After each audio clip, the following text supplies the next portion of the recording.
우리 요한계시록은 누구의 계시라 그랬어요? 예수 그리스도의 계시다. 이렇게 말씀, 계시록 1장 1절에 말씀하죠. 그래서 사도 요한이 pat모섬에서 예수 그리스도의 계시를 받았으니까 계시의 주체자가 누구예요? 사도 요한이 아니라 예수 그리스도입니다. 그래서 그럼 요한계시록의 전체의 주제는 그 주체자가 예수 그리스도니까 그 예수 그리스도가 나타나게 성경을 해석하면 되죠. 아주 간단하고 쉬운 거예요. 그런데 이단과 사이비는 요한계시록을 통해서 예수 그리스도를 영화롭게 하는 게 아니고 뭐 신천지의 이만이든 뭐 통일교든 여호와의 증인이든 다 말씀에서 벗어나서 예수 그리스도에서부터 벗어나기 때문에 다 구원이 없는 거예요.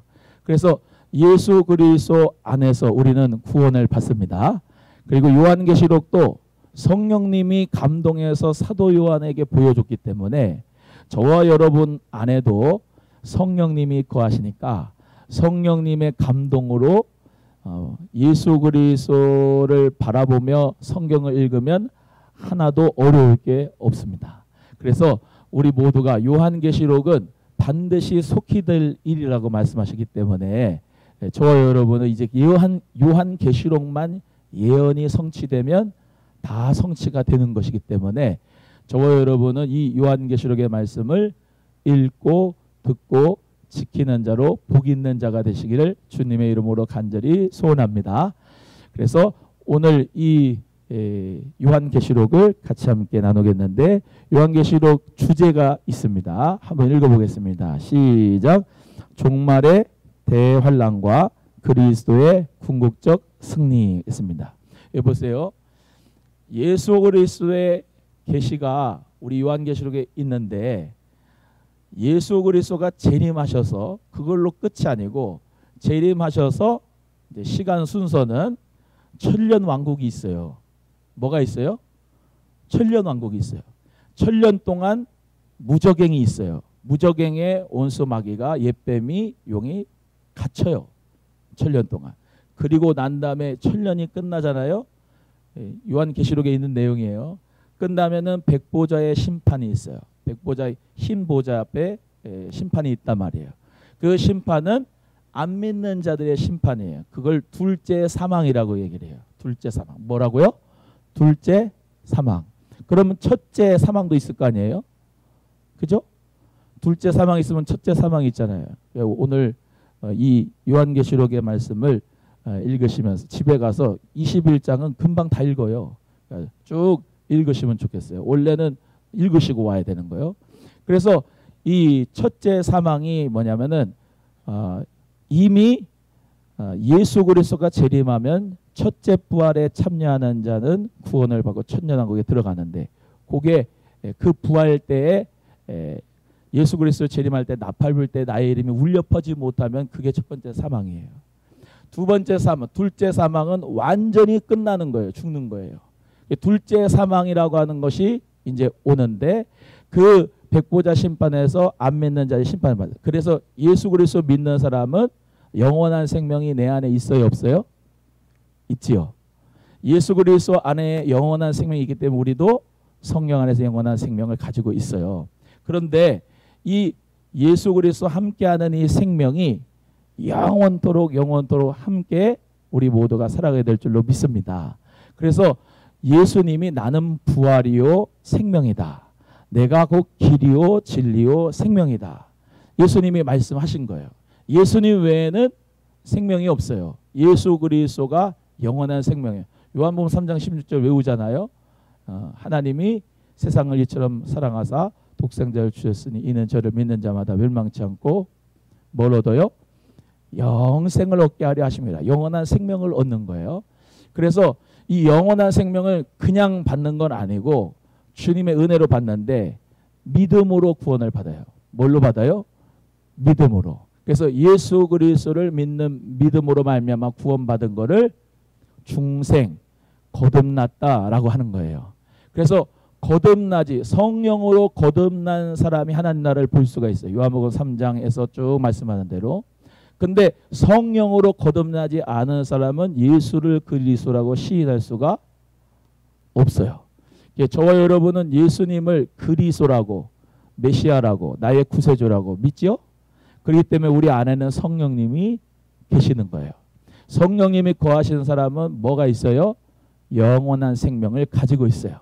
이 영원한 생명이 있는데 마귀는 자꾸 이 영원한 생명이 없게끔 자꾸 가려놔요.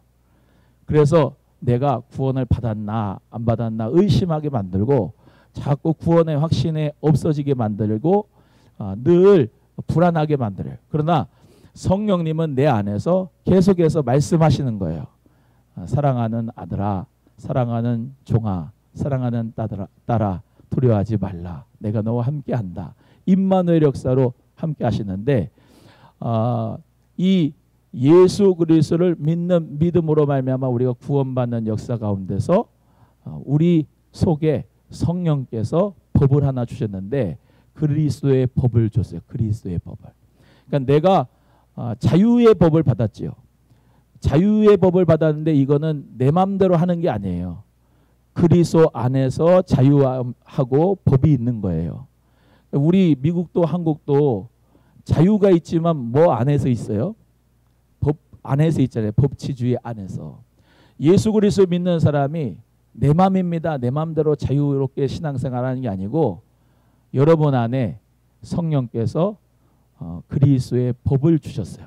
그래서 죄에 대하여 의에 대하여 심판에 대하여 말씀하셔서 그 법을 통하여서 그리스도의 법을 통하여서 우리는 구원을 떨며 이루어 가는 거예요. 따라합니다. 구원을 받았지만 구원을 떨며 이루어 간다. 예, 구원을 받았지만 구원을 떨면서 이루어 가는 거예요. 그래서 항상 양면성이 있다. 성경에는 사랑이 있고 공의가 있는데 율법이 있고 복음이 있고 또 우리 모두에게 구약이 있고 신약이 있고 또 말씀이 있고 기도가 있고 다 양면성이 있는데 한 극단으로 치우치면은 이단 사이비가 돼버리는 거예요. 오늘 말씀도 요한계시록의 말씀 우리가 읽으면서 우리가 저 백보자 심판이 끝난 다음에 어떻게 영원한 천국이 있어요. 영원한 천국. 새하늘과 새 땅이 이루어지는 영원한 천국. 또 영원한 지옥이 있고. 그래서 저와 여러분은 이 기독교의 가치관은 시작이 있으면 끝이 있어요. 처음이 있으면 나중이 있고요.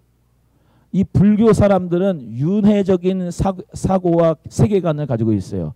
다시 말하면 사람이 죽어서 다시 태어나면 뭐 돼지가 되거나 뭐 무슨 뭐 메뚜기가 되거나 이런 불교적 윤회관이 있잖아요. 이렇게 돌아가는. 그런데 우리 하나님께서는 창조한 때가 있어요. 아멘이에요?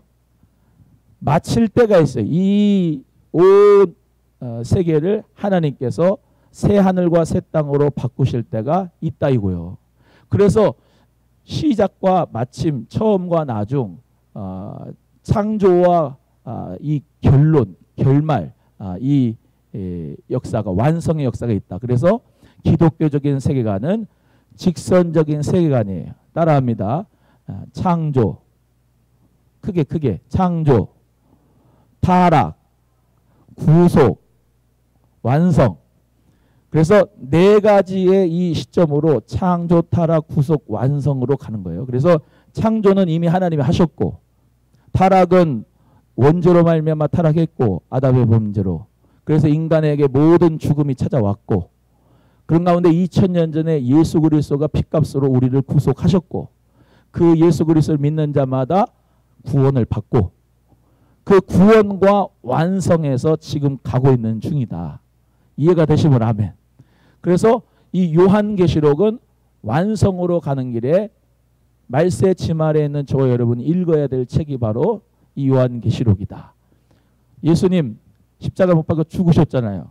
부활하셨잖아요. 성령의 시대 교회 주셨잖아요. 그래서 지금 가잖아요. 성령의 시대 교회의 시도 지금 가는데 거의 끝 아니에요. 끝. 예수 그리스도께서 다시 오신다라고 하실 때 이런 사인이 있겠다라고 마태복음 24장에 말씀하셨잖아요.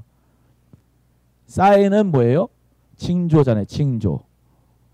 예를 들면 동방 박사들이 별을 보고 그 징조를 보고 찾아와서 아기 예수님께 메시아의 별을 보고 예수 그리스도가 우리의 구세주라는 것을 보고 찾아왔듯이 사인이 있다고요. 마태복음 24장에 종말 때 일어나는 현상들과 징조들이 뭐라고 그랬어요? 많은 사람이 내 이름으로 와서 그리스도라고 할 것이다. 거짓 선지자들이 거짓 그 영들을 가진 거짓 선지자들이 많이 일어나게 될 것이다. 처처에 기근이 있을 것이고 지진이 있을 것이고 온역 전염병이 있을 것이다. 전쟁이 계속 전쟁이 있고 나라가 나라를 대적하여 일어나겠다. 마태복음 24장에 그 말씀이에요. 예수님이 감람산에서 저 예루살렘을 보시면서 하신 말씀이라고요. 그래서 우리 모두가 다 예수 그리스도가 오시는데 그 오시기 전에 환란이 있어요. 계시록에서는 7년 대환란이라고 해요. 그 환란이 지나가요. 그 지나가고 예수 그리스도의 재림이 오고 천년왕국이 있고 둘째 심판이 둘째 사망이 백보자 심판이 있지만 그건 우리하고 상관이 없이 완전히 그리스도에서 벗어난 사람들, 우상 숭배자들, 개들과 또 거짓말하는 자들과 또 두루마기를 빨지 않은 자들이 가는 또 원수 마귀와 그 모든 졸개들이 가는 악령들의 역사가 완전히 끝나는 때가 온다 이 말이야. 결국에는 그리스도의 궁극적 승리다 이 말입니다. 그리스도의 궁극적 승리. 그래서 저와 여러분은 그리스도의 궁극적 승리를 바라보고 오늘도 신앙을 하는 거예요. 예수 그리스도 믿는 믿음으로 인내하는 거라고요. 할렐루야. 그래서 오늘 새벽에도 말씀드렸다시피 예수 그리스도 믿는 사람은 좁은 길을 가는 거예요. 좁은 문으로 들어가는 거고요. 넓은 길이 넓은 문이 아니에요. 좁은 길, 좁은 문. 그 환란을 지나서 승리도 있고 부활이 있는 거기 때문에 이 환란 때에 믿음을 달아보는 거예요. 이가 진짜 제대로 된 믿음인지 아닌지 환란이 와봐야 알아요.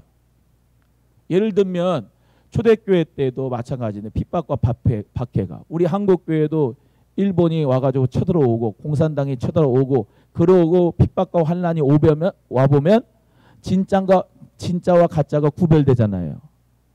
주기철 목사님, 손양호 목사님 같은 분들은 진짜잖아요. 그죠? 죽음을 각오하고 순교했잖아요. 그죠? 믿음으로 그 환란이 와봐야 진짜인지 안짜인지 가짜인지 판명될 수가 있는 거예요. 그러면 우리의 신앙도 마찬가지겠죠. 경제적으로 지금 어려워집니다. 또 그리고 모든 것이 사는 것 자체가 힘들어집니다. 사람들의 사랑도 식어집니다. 뭐 이단과 사회배들도 막 창건합니다. 코로나 와가지고 전염병 와서 모이기도 못하게 합니다. 이 계속 환란이 오지 않습니까? 그러면 어때요? 점점 믿는 사람들이 뚝뚝뚝뚝 떨어지는 게 당연한 거예요. 진짜는 남아요. 따라합니다. 진짜는 남는다. 진짜가 남는 거예요. 진짜가. 바람이 불면 반죽정이 쭉정이는 다 날아가요. 알곡은요. 안으로 들어와요. 모아서 곳간에 들여요. 그래서 환란의 바람이 불어오고 또 정말로 핍박의 바람이 불어오고 박해의 바람이 불어오는 게 이게 하나님의 시간표 사이클이 정확하게 지금 되어져 가고 있는 겁니다. 그런데 우리 모두가 환란이 있다면 환란이 끝난다면 우리가 제일 불쌍한 자죠. 그런데 환란으로 말미암아 우리가 다 끝나는 게 아니에요. 진짜 궁극적 승리는 예수 그리스도께서 재림하시고 영원한 천국을 주실 때 우리는 진짜 승리, 궁극적 승리가 거기에 있다는 것을 믿으셔야 됩니다. 그게 아니면은 신앙생활을 하는 거에 회의가 와요. 사람 봐도 회의가 오고 교회 생활에도 회의가 오고 다 회의가 오지만 예수 그리스도께서 우리에게 승리를 주실 거야 라고 하는 그 믿음을 가지고 오늘도 고난과 인내하면서 믿음으로 살아가는 거예요. 오늘도 믿음으로 남아있는 그루터기, 살아남은 그루터기, 바알에게 무릎 꿇지 않은 7,000명을 하나님께서 예비하신 것처럼 우리 하나님께서 정말로 그 바벨론에 70년 동안 있는 가운데서도 하나님이 에스더 같은 사람들과 그 모르겠다는 사람들을 통해서 유다 민족을 구원해 가지고 스룹바벨 같은 사람을 통해서 성전을 짓고 하나님께서 또 역사하신 것처럼 또 지금의 시대에도 예수 그리스도를 믿는 믿음의 사람들을 하나님이 곳곳에 남겨주셨습니다. 그래서 저와 여러분은 예수 그리스도가 반드시 우리에게 승리를 줄 것이다 라는 믿음 가지고 요한계시록을 봐야 되겠습니다. 자, 그 다음에 저자는 사도 요한, 기록 연대는 AD 95년에서 96년경이다. 제가 저번 주에 설명했습니다. 목적은 한번 읽어보겠습니다. 시작. 로마의 박해로 배교의 위험이 있는 교회들에게 용기를 주기 위함이다. 로마의 박해 때문에 그 당시 초대교회도 배교한 교회가 있었습니다. 그런데 그 배교의 교회도 있었지만 진리를 끝까지 붙잡고 순교한 교회도 많이 있었어요. 그래서 교회들에게 용기를 주기 위해서 두 번째 시작. 하나님의 보호하심을 확실케 하여 그리스도의 재림을 대망하게 하기 위함이다. 그래서 우리 예수님이 다시 오신다고 약속을 했는데 만약에 예수님이 다시 오시지 않는다면은 이 세계 전체의 사기꾼입니다. 전 세계 최고의 사기꾼이 예수님이에요. 예수님 재림이 없으면. 그럼 만약에가 아니지. 진짜로 예수 그리스도의 재림이 있다고 믿으면 신앙생활 이 개떡같이 안 하는 거예요. 제대로 하는 거예요. 예수 그리스도의 재림이 확실히 있다 믿으면은 진실한 믿음으로 예수 그리스도를 위해서 그냥 충성하고 죽겠지요. 그런데 그게 희미하니까 예수 그리스도의 재림이 무슨 재림이냐, 그게 희미하니까 상급의 확신도 없고 천국의 확신도 없고 그리스도의 재림에 대한 확신도 없으니까 신앙생활을 자기 마음대로 하는 거예요. 그래서 예수 그리스도의 재림이 없으면은 이 세상에서 제일로 불쌍한 사람이 우리입니다. 그런데요, 예수 그리스도가 부활하셨거든요. 잘 들으세요. 예수님이 십자가에 못 박혔어요. 그리고 끝났다. 그럼 우리 인간하고 똑같으니까 믿을 필요도 없지요. 안 그렇습니까? 나를 위해서 십자가 못 박혀 죽었다는데 나랑 별반이 없어. 똑같아. 죽었어. 뼈도 그대로 나오고 그 무덤이 있어. 저 마호메트, 석가모니, 공자처럼 다 무덤들이 있어. 나 같으면 안 믿어요. 근데 예수님은 부활하셨다니까요. 예수님이 3일 만에 부활하셨는데 여러분 나사로도 부활했지만 그 사람 죽었어요. 부활을 시켰어도. 예수 그리스도만이 부활하셔서 하나님 보좌 우편에 계신다고요. 예수 그리스도만 잠자는 자들 최더임에 부활하셨다는 것이 우리 모두가 믿는다면은 불쌍한 사람이 절대로 아니에요. 우리가. 예?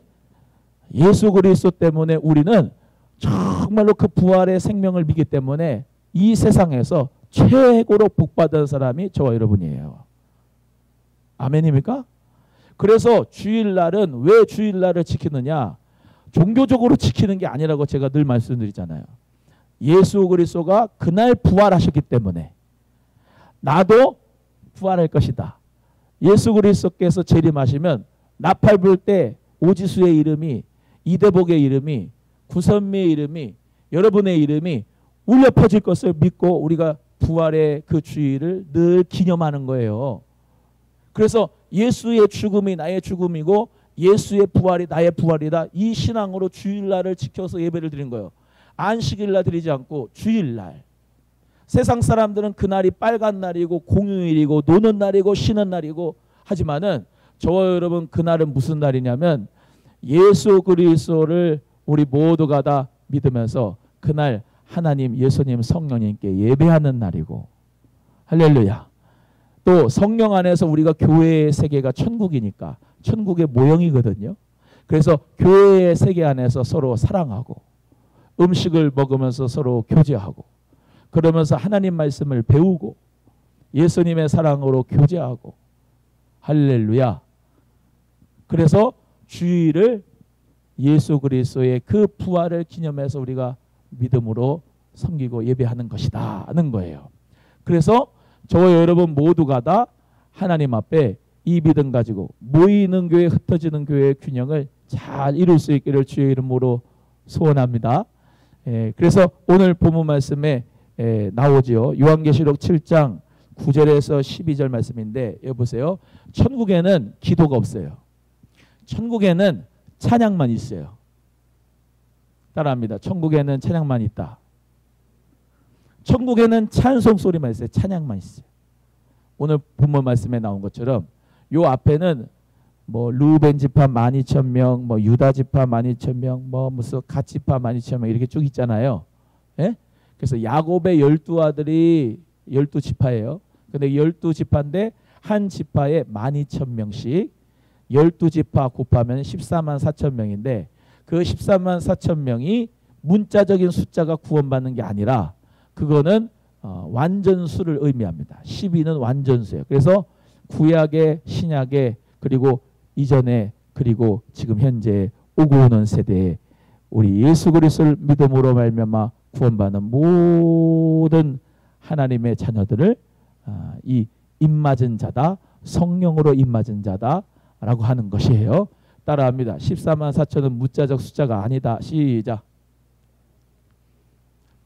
14만 4천은 문자적 구원받는 숫자가 아닙니다. 그래서 저와 여러분은 똑바로 알고 잘 믿어야 되는데 그 사람들이 뭐를 입었어요?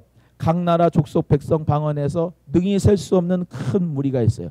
흰옷을 입었다 그랬죠. 흰옷을. 그리고 흰옷이 뭐라고 그랬어요?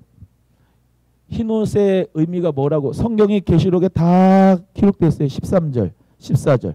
이 흰옷 입은 자가 장로가 그러는데 누굽니까? 이 흰옷 입은 자들이 물어봤잖아요. 물어보니까 뭐라고 그래요? 어린 양의 피에 옷을 씻어 희게 만든 사람이다 얘기하죠. 그럼 어린 양이 뭐예요? 누구예요?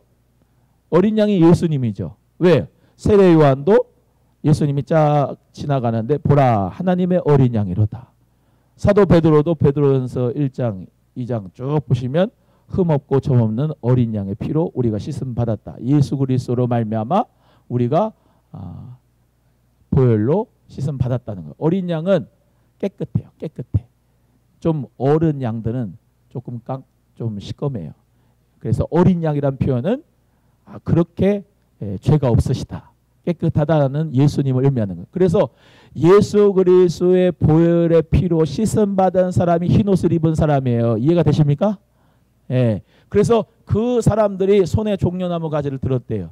손에 종려나무 가지를 들었대요. 손에 종려나무. 종려나무는 나중에 하겠지만 이 사람들은 종려나무가 대추야자나무예요. 뭐라고요? 대추야자나무. 그래서 그 종려나무는 뜻이 뭐냐면은 이 다산, 번성 그런 의미가 있어요. 그리고 승리의 상징이 있고 부활의 상징이 있어요. 그래서 왜냐하면은 그 종려나무에서 이제 아론의 쌍난 지팡이가 이제 쉽게 말하면 이 나무거든요. 그래서 지팡이 다 갖고 와봐 모세가 그랬어요. 근데 이 리더십이 안 생겼잖아요. 아론이 제사장으로서. 제사장은 아론 지파들만 대제사장이 나올 수 있어요. 우리들도 다 할 수 있는 거 아니냐? 니네들 각자 리더들 지팡이 갖고 와봐 그랬는데 아론의 지팡이에서만 싹이 났어요. 아론의 지팡이에서. 그래서 그 법궤 아래 아론의 쌍난 지팡이가 들어가 있어요. 그거는 부활을 의미하는 거예요. 부활을. 그래서 그 종려나무 흰옷 입은 종려나무 가지를 든 사람들은 부활 신앙을 가지는 사람들이에요. 할렐루야. 예수 그리스도의 부활을 바라보고 우리 모두가 다 흰옷을 입고 손에 종려나무 가지를 들고 이제 어떻게 해요? 지금도 우리가 하는 행동이에요. 하나님 예수님 성령님께 찬양과 영광과 존귀와 힘과 능력과 권세와 지혜가 다 있습니다. 이렇게 찬양하죠. 할렐루야. 그 찬양을 하는 것을 천국에 가서도 불러요. 근데 우리가 지금 여기서 부르는 거예요. 그래서 우리 모두는 다 하나님의 자녀로서 예배하는 특권이 있는 것이 가장 큰 축복인 거예요. 예배가 나에게 지겨움을 주는 게 아니고요. 지겨운 사람은 천국에 가도 지겨울 거야. 왜? 천국에는 찬송만 있으니까. 예배만 있으니까. 그러니까 저와 여러분은 예배를 즐거워해야지 천국에 가서도 기쁘고 행복해. 그렇지 않겠습니까? 오늘 이 본문의 말씀대로 모든 천사와 보좌와 장로들도 네 생물이 뭐예요? 네 가지 생물이잖아요. 네 생물이 요한계시록에 많이 나와요.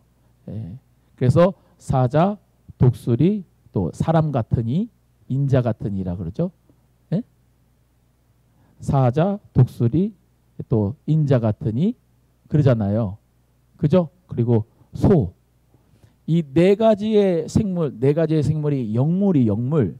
그래서 그 영물이 거룩하게 하나님을 찬양한다는 말씀이 나와요. 이사야에도 하나님께서는 이 네 생물에 대하여, 그리고 에스겔서에서도 네 생물에 대해서 계속 나오는데, 여기 나오는 천사, 보좌와 장로들 네 생물 다 뭐예요? 보좌 앞에 엎드려 하나님, 예수님을, 성령님을 찬송한다. 그거예요. 그래서 우리 성도님들은 찬송하는 것이야말로 하나님이 최고로 기뻐하신다. 찬송하는 걸. 그래서 우리 모두가 다 하나님 앞에 기쁘다고 조셨네. 찬송하면서 예수님을 맞이하는 성도님들 되기를 주의 이름으로 소원합니다. 자, 그 다음에 내용 분류 보시면은 21장, 22장까지 있는데 1장부터 3장까지 읽어보겠습니다. 시작. 7개 교회를 향한 편지다. 7개 교회 외워봐요. 7개 교회. 첫 번째 에베소, 서머나, 에서버, 버가모, 두아디라, 에서버도 사대, 그 다음 빌라델비아, 마지막 라오디게아. 7개 교회에 편지를 줬다. 그 다음에 4장부터 16장까지 시작. 장차될 일을 보이신다. 이 장차될 일을 보여주신 거예요. 그 다음에 17에서 21장 8절까지는 뭐라고요? 새 예루살렘이다. 예루살렘 있죠. 그래서 이제 우리가 이제 좀 정리해야 될 필요가 있는데요. 구약에는 이스라엘이 있죠. 그죠? 이스라엘은 하나님의 선민이에요. 근데 육적 이스라엘이에요. 육적 이스라엘. 신약에 와서는 영적 이스라엘입니다. 그건 성도들을 의미해요. 이해가 되시면 아멘. 예루살렘은 거룩한 도시죠. 그죠? 예루살렘. 그런데 여기 계시록에 나온 건 새 예루살렘이 있잖아요. 새 예루살렘에서 영원토록. 그러니까 예루살렘은 뭐 나중에 또 하겠지만 모든 유대인들이 1년에 3번은 반드시 예루살렘에 와야 돼요. 왜? 거기 성전이 있어요. 그래서 절기 때마다 예배드려 오는 거예요. 예배드려. 그리고 그 예루살렘은 이제 원래는 다윗이 헤브론에다가 도시를 만들었었는데, 그런데 그거를 옮겼어요. 예루살렘으로. 그래서 그 예루살렘에 다윗성도 있고 거기는 모든 정치 종교의 중심지예요. 예루살렘이. 그런데 가장 중요한 거는 예루살렘에 성전이 있다는 게 제일 중요한 거고, 그 성전에 모든 사람들이 와가지고 예배를 드리고 제사를 드렸다. 근데 그 예루살렘이 그림자죠. 천국의 그림자. 그런데 새 예루살렘은 완성될 하나님 나라 천국을 의미하는 게 새 예루살렘이에요. 찬송에도 새 예루살렘, 새 예루살렘, 우리 거기서 만나자 하잖아요. 그죠? 새 예루살렘이 완전한 완성된 하나님 나라. 지금은 하나님 나라가 완벽해요? 완벽하지 않아요? 완벽하지 않아요. 지금은 완벽하지 않아요. 교회 완벽해요? 안 해요? 완벽하지 않아요. 그러나 완성될 하나님의 나라는 100% 완전해요. 그 하나님의 나라를 우리 모두가 바라보고 지금 이미와 아직 사이에서 살아가고 있는 거예요. 그래서 그걸 조금 유식한 언어로 already but not yet 이라고 우리 개혁주의 신앙에서 그렇게 얘기하는데, already는 말은 이미 하나님 나라가 우리에게 임했다. but not yet, 그러나 아직 오지 않았다. 이렇게 이제 우리가 신앙을 가지고 있습니다. 그래서 또 언약이 있잖아요. 언약이 구약에서의 옛 언약이 있고 또 새 언약이 있죠. 그렇죠. 구약 신약이잖아요. 그래서 the Old Testament, the New Testament, 옛 언약, 신언약, 새 언약이라고 해요. 그래서 이 옛 언약은 뭐 언약 신학으로 쭉 풀 수도 있는데 언약이 맨 처음에는 창세기 3장 15절에 내가 너로 여자와 원수가 되게 하고 여자의 후손 너와 원수가 되게 하니 너는 그의 발꿈치를 상하게 하지만 그는 너의 머리를 상하게 할 것이다. 너는 마귀입니다. 마귀. 그래서 예수 그리스도가 여자의 후손이죠. 성령으로 잉태가 됐으니까 여자의 후손이 발꿈치를 상해져요. 마귀가 십자가 못 박여가지고 예수님이 발꿈치에 상하였지만은 예수님은 그 사건 십자가의 사건을 통해서 원수 마귀의 머리를 박살내서 우리 인류에게 구원을 주셨어요. 그래서 그게 원시 언약이에요. 또 원시 언약도 그 앞에 또 뭐가 있냐면 행위 언약이 있어요. 무슨 언약이 있다고요? 행위 언약. 행위 언약은 뭐냐면 하나님이 너 선악과 따먹으면 죽는다. 너 선악과 따면 죽고 너가 그걸 따먹지 않으면 영원히 산다. 생명나무 그것도 동산 중앙에 있고 선악과도 동산 중앙에 있어요. 생명나무는 뭐예요? 예수 그리스도예요. 생명나무가. 선악과는 the good and evil. 내가 선과 악을 선택하는 거예요. 선악과. 그 선악과를 사과가 아니에요. 선악과가. 지금도 사람들은요. 내가 선이라고 생각하는 거. 내가 악이라고 생각하는 거. 사람들마다 자기 기준이 있어가지고 선과 악을 구별해가지고 자기가 하나님이 아니라 하나님이 생명이 이거야. 예를 들면요. 야 예수 그리스도를 믿어. 그래야 너희 구원 받는다. 이게 생명이라고. 근데 지 마음대로 예수 그리스도 믿어도 되고 마음에도 되고 석가모니도 다 믿어도 우리는 절대자 하나님한테 가. 자기의 선악과로 믿는 사람들이 있어요. 선악과를 지금도 따먹는다니까요. 옛날에 그 아담과 하와가 따먹는 게 아니에요. 사가 따먹은 게 아니고 지금도 사람은 자기 나름대로 선과 악을 구별해가지고 이건 죄하고 저건 악이고 자기 마음대로 그렇게 살아요. 그런데 말씀이 생명이거든요. 할렐루야. 말씀이 하라고 하면 하고 하지 말라고 하면 하지 말아야 돼요. 그 말씀이 우리 모두에게 육신이 되어 이 땅에 오신 예수님이 특별 계시로 오신 거예요. 그래서 그 예수 그리스도가 어디 안에 왔다고요? 저와 여러분 속에 성령으로 오셨다고요. 할렐루야. 그래서 내 속에 법을 주셨다니까요. 요 속에. 그래서 그 법을 지키며 살 수 있도록 성령님이 우리와 함께 하시는 거예요. 누가 우리에게 가르칠 필요가 없어요. 말씀이 있고 그 말씀이 육신이 되어 오신 예수 그리스도가 오셨고 그 예수 그리스도가 떠나가셔야 성령님이 오셔서 우리에게 예수님이 말씀하신 모든 사역들을 성령께서 깨닫게 하시고 가르쳐 주시고 생각나게 하셔서 성령의 법에 따라서 우리는 구원과 성화를 이루어서 천국에 들어가는 거예요. 할렐루야. 그래서 옛 언약은 아까 말씀드린 행위 언약, 내가 이렇게 행하면 복을 받고 구원을 받고 이렇게 행하지 않으면 불순종하면 내가 저주를 받고 이게 구약이에요. 예, 구약. 근데 신약은 새 언약은 예수 그리스도를 보내주셔서 예수 그리스도를 믿는 자마다 은혜로 구원을 받는다라고 하는 은혜 언약이에요. 은혜 언약.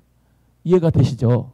내가 행위로 구원받는 게 아니고 불강력적인 은혜로 무조건적인 선택으로 예수 그리스도가 우리에게 은혜를 베풀어 주거든요. 나는 그냥 믿음으로 구원받는다. 이게 하나님이 길이라고 하는 거예요. 길이라고 하는 거. 예수 그리스도라고 하는 길을 통해서 너는 구원을 받아. 두 번째 새로운 언약을 우리에게 주신 거예요. 그래서 그 은혜로만 우리가 구원을 받는 거지 우리의 공로로 구원받는 게 아니에요. 그래서 찬송가에 그러죠. 나는 나의 의는 없고 나는 공로 없도다. 예수 피밖에 없네. 예수 피밖에 없네. 예수 그리스도의 의로 말미암아 우리가 의롭다 칭해 주는 거거든요. 그걸 칭의라 그래요. 칭의. 예수 그리스도가 나에게 나는 죄가 있어요. 그래서 예수 그리스도 밖에 살면은 나는 죽음이에요. 영원한 죽음. 근데 예수 그리스도 안에 오면은 우리는 사는 거예요. 예수 그리스도가 지금도 내가 뛰쳐나가가지고 밖으로 간다 그러면 구원이 없어요. 지금도 목사라 그래도 아무리 목사라 그래도 예수 그리스도 안에 있기 때문에 하나님이 이것을 의로 여기시는 거예요. 하나님이 의로 여기시는 게 예수 그리스도예요. 예수 그리스도. 이해가 되시면 아멘. 그래서 저와 여러분은 우리의 어떤 공로주의로 구원하는 게 아니고 은혜로 믿음으로, 오직 의인은 믿음으로 말미암아 살리라 함과 같으니라. 믿음으로 구원을 받는 것입니다. 그러니까 감사하죠. 그게 감사하잖아요.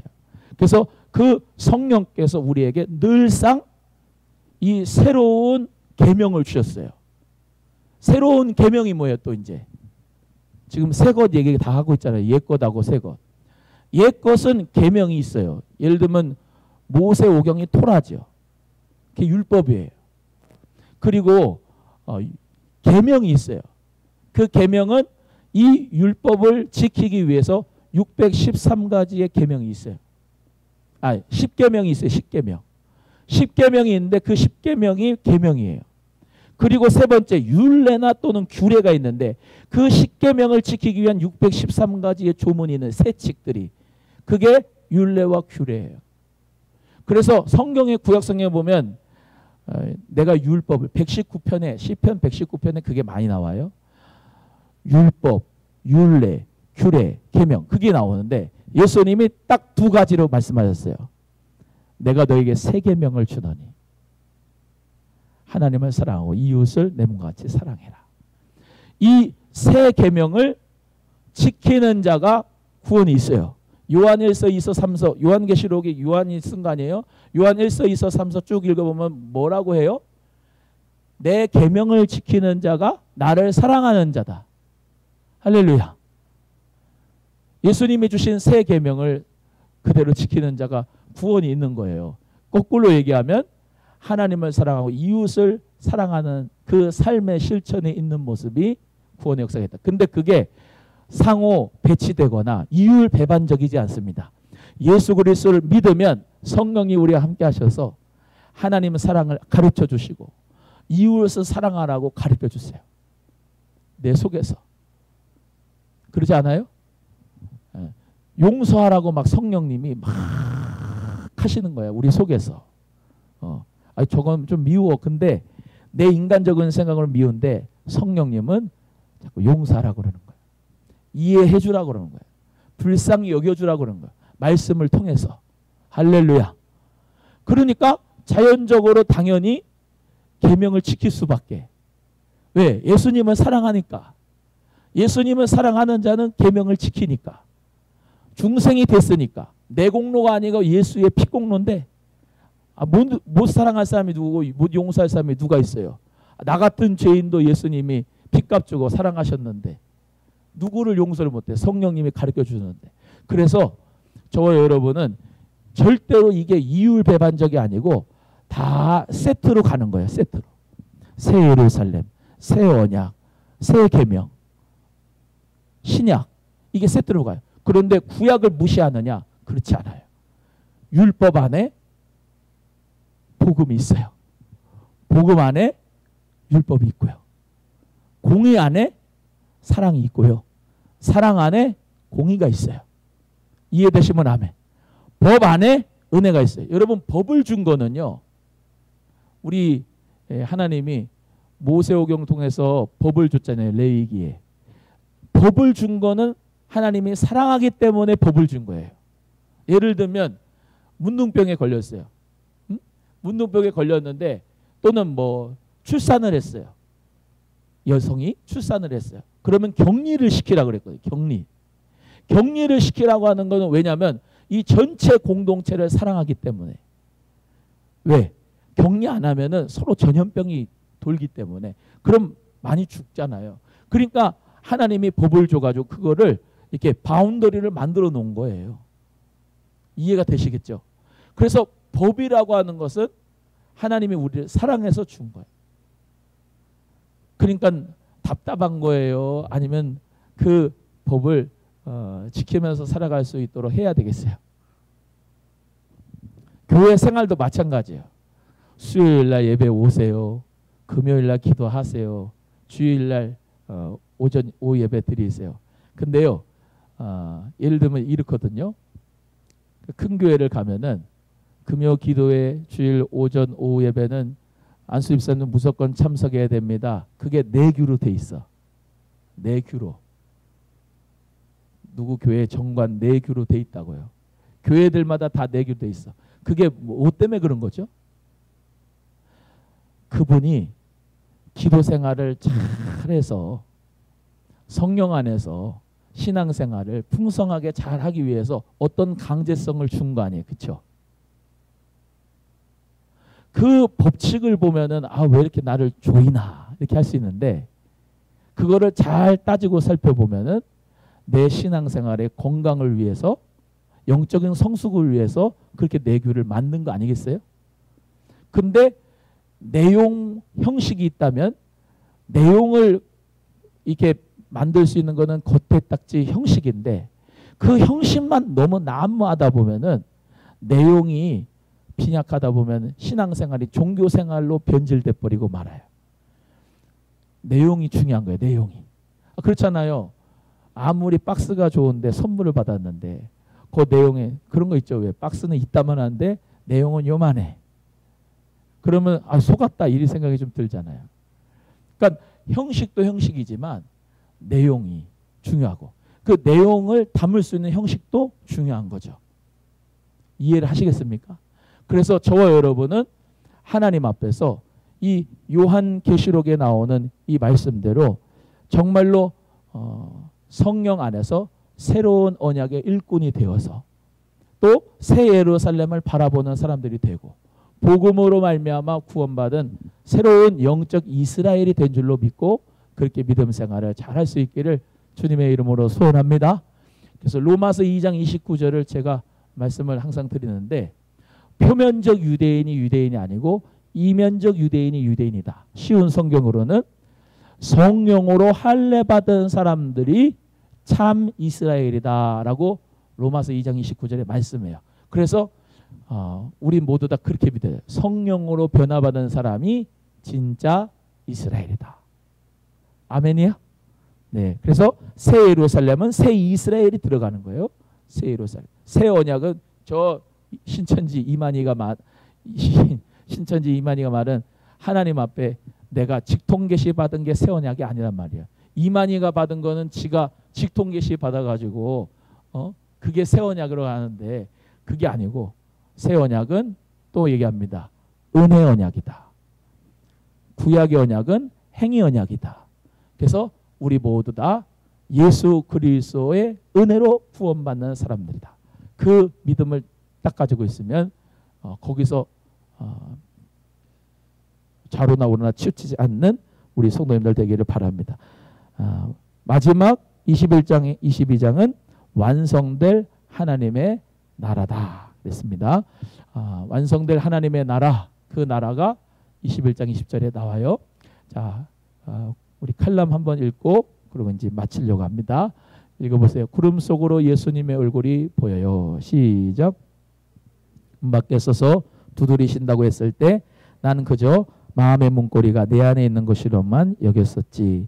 이런 그분은 문 밖에 계셔선 안 되는 것이다. 내 안에 계셔야 했는데 언젠가부터 밖에 내쳤을까. 그리고 여전히 문을 열지 못하는 건 마음 문고리가 고장나서도 아니다. 문고리가 내 안에 있기 때문도 아니다. 그분 음성이 안 들리는 거다.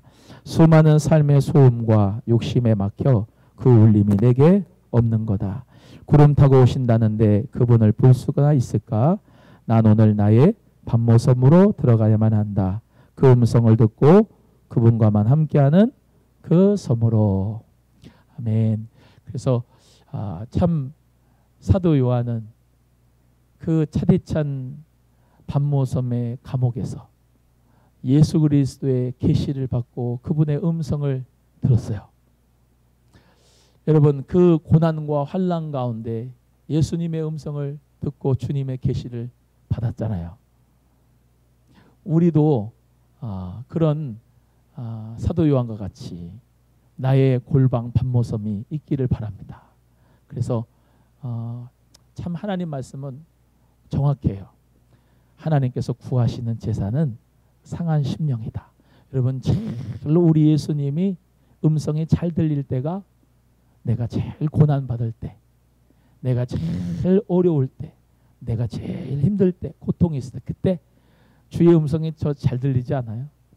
성령께서 우리 모두에게 정말로 항상 함께 하신다는 것을 믿으시고 우리 모두 그분과 함께 연합해서 행복한 연합의 삶을 살기를 주의 이름으로 축복하고, 하나님의 자녀로서 영생을 누리며 사는 은혜의 삶이 저와 여러분 꼭 되시기를 축복합니다.